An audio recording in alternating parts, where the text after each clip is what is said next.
The blame game is going full force in the White House after yesterday's historic second impeachment of Donald Trump, with the reports the president is now instructing his aides to stop paying Rudy Giuliani's legal fees for his efforts in trying to overturn the election. Actually, I'm not quite sure how to feel about that one, given the quality of the work Giuliani was doing. But now that we know the Senate impeachment trial will not start until after Biden's sworn in, we also know we officially have 6 more days of President Trump and plenty of questions about just what that will entail. And as the clock ticks down to Inauguration Day and 20,000 members of the National Guard stream into D.C., hopefully ready for any further threats, many Democrats remain concerned about indications that the last round of attacks was long planned, as Congressman Jim McGovern said on the House floor ahead of yesterday's vote. This was not a protest. This was an insurrection. This was a well-organized attack on our country that was incited by Donald Trump. The chair of the House Rules Committee, Congressman Jim McGovern, joins me now. Congressman, it's good to see you. Thanks for being here. Happy to be with you. Can we talk about the day that led up to yesterday's vote? What from the siege of January 6th most stays with you, Congressman? Well, I was asked by Speaker Pelosi to take over in the chair, and she walked away, and I think she didn't know why she was being pulled away because she left her phone there. And all of a sudden, I began to hear noise, banging at the doors outside the chamber. And I was then later informed that we needed to evacuate the House floor, and I basically had to oversee that.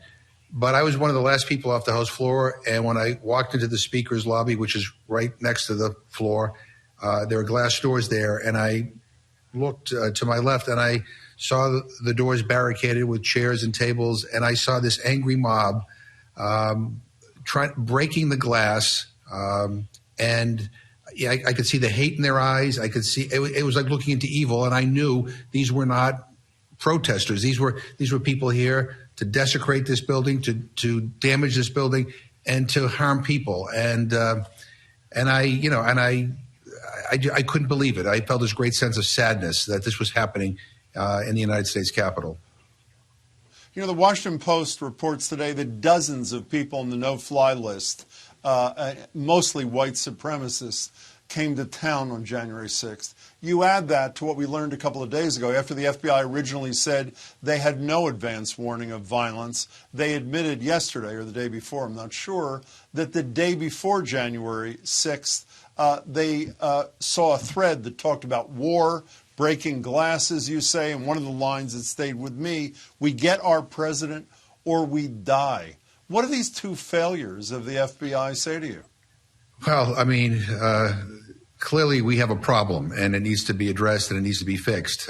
We're just fortunate that more people weren't harmed or didn't die on January 6th. But we need to get to the bottom of this, and because it's inexcusable.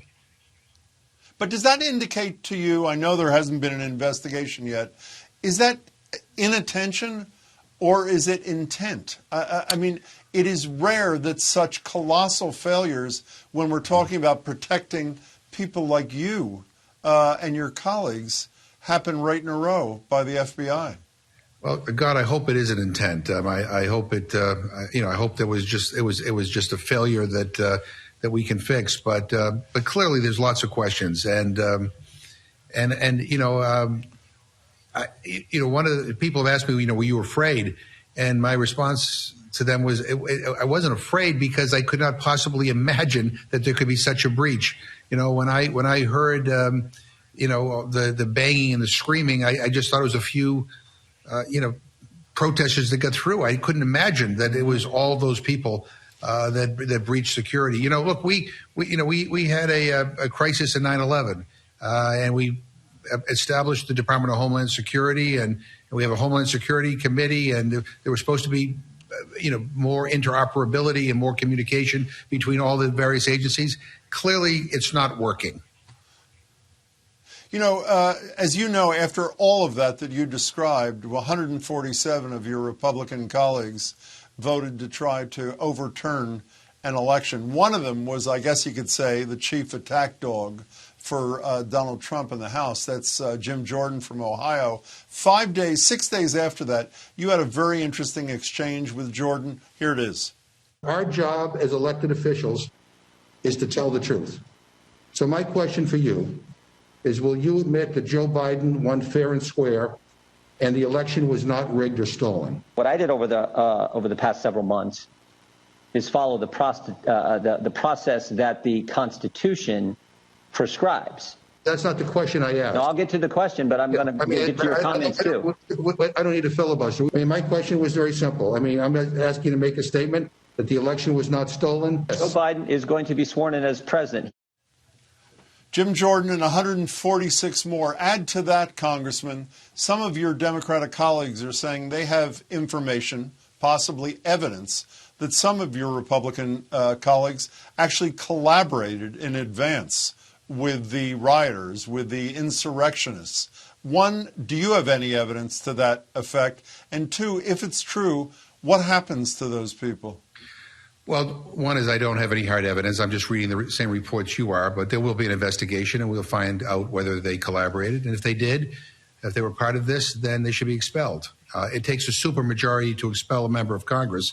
But I would like to think that if, in fact, there's evidence showing that they were part of the planning of this attack on the Capitol, this attempted coup, then I would like to think that there would be a strong bipartisan vote to expel them. But going back to Jim Jordan, you know, I mean, what that exchange was about was that, he came to the Rules Committee to say, oh, now it's time to heal and to move on and to unify. And the reason why I was asking that question, I said, if you want to heal and move on, then you should send a message to those people who came here on the 6th that this election was not stolen. 5 simple words, because that's the big lie that Donald Trump and a lot of my Republican colleagues here, gave oxygen to that conspiracy theory. That's why they came here.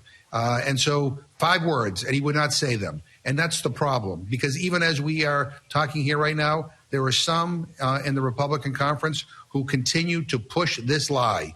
And that is what, is ginning up this potential second protest that we might see this weekend.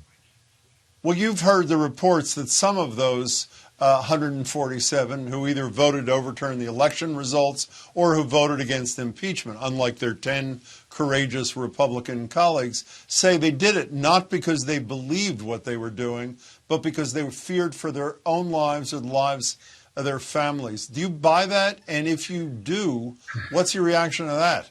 Yeah.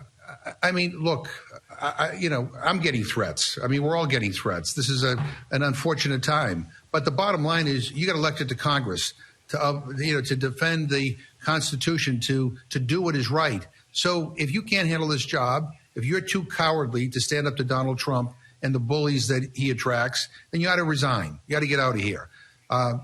What happened on the 6th was an insurrection.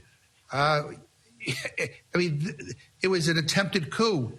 If that's not an impeachable offense, then I don't know what the hell is. Are you worried that the extremists, there was a piece by Greg Sargent in the Washington Post yesterday, saw this as a colossal success. They got worldwide attention. They stopped the certification of the new president of the United States, at least for a few hours. Most of them, virtually all of them, walked out of the Capitol, leaving dead people behind. Maybe 100 plus have been arrested. Are you worried they'll be buoyed by that success? 20,000 troops or not, come Inauguration Day and beyond?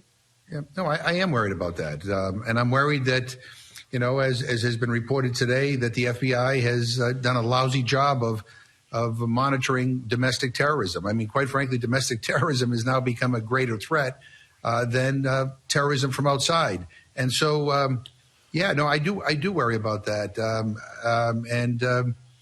And I think that, that they're using their occupation of the Capitol as a signal to other extremist groups that, hey, if we all band together, we can take over the United States Capitol and maybe and other state capitals. So we have to be very vigilant in the coming days and the coming weeks. And we have to do a better job of cracking down on these homegrown fascists that are popping up all over this country. They got a free ride under the Trump administration because most of them support him. But the bottom line is this is a real threat. And what we saw on Wednesday was a real threat to our democracy. We need to think about ways to de-radicalize this country. And that's where a great deal of focus needs to be after January 20th. Well, I know you're very hopeful about the Biden-Harris administration, Congressman, but we talked about January 6th. We talked about the denial that so many of your colleagues are in, deep divide in the Congress, deep divide in the country. I'm sure you've seen the polls. 64% of Republicans support those who contested the election. Are there moments when you entertain the possibility that this government is irretrievably broken? No, I want to remain hopeful here. Look, I don't want to sugarcoat this. It's going to be very hard. It's going to be very hard to de-radicalize this population that Donald Trump and others have ginned up. But we need to be persistent, and we need to be focused on ways to try to bring this country together. And look, the other thing is we have to insist that our elected officials, no matter what their political persuasion may be, stick to the facts. We can have differences of opinions, but we ought to be able to agree on the facts. And what is so frustrating about this current moment is that this protest and Donald Trump's grievances are really the promotion of a big lie. There's no basis to say the election was stolen. Republican governors, Republican secretaries of state, Republican appointed judges, even the Supreme Court that he packed have all said there's nothing here. His own attorney general, Bill Barr, who's the biggest apologist for the Trump administration you can imagine, said there's nothing here. But Trump continues to build up this big lie. And so we have to find a way where the news media, where politicians stick to the facts. And the problem is we have some networks that engage in promoting conspiracy theories. That is what is really damaging to our democracy at this point. And that is what's radicalizing so many parts of this country. Daniel Patrick Moynihan said we're all entitled to our own opinions, but not to our own set of facts. We got to get back to the facts. Hope you find the path, Congressman. Thanks so much for your time. I really appreciate it. Thank you, and be safe. You too.